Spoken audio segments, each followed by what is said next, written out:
Dabojerim pakiz ammaydı, tigide çalı koydu, hareket bek osta. Muş culuğunun etrafı ot çaplışı ölüp, içi kirmeydi devatkan dostlar. Ma dabojini 3-4 yıl işletkenden ki ma culuğun ufraydı.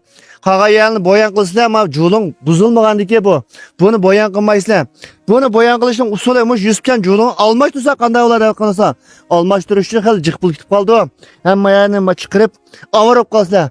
Bunu çıkamay durup lankin muşun töpsüge 6 millilik gancını yögütümüz. Yögütkenke ma arlık kiçikleydi. Oturup kalmanike yedik otunu pakiz aldı.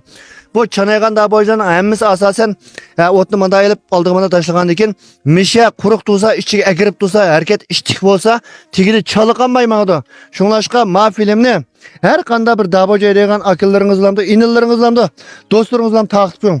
Bir taldan yurak urib, sho'san qilib saqlab olib, yaxshi filmlarni men kun sizlar birodman. Bu daboja masalalar o'qib qolsa, men ayrim gapsiz bo'ldi. Undan boshqa mana shu 49 ming koy to'lash orqali yangi daboja setib ola olasiz. 23600 koy davlat to'limi chiqdi. Her qanday dabojning masalalar o'qib qolsa, menga gapsiz bo'ldi. Aqsujiga bir odam olamiz. Bu odam hamda mana shu film tatish, film kesish, film kirishtirishni o'rgangan, maxsus biladigan bo'lish kerak.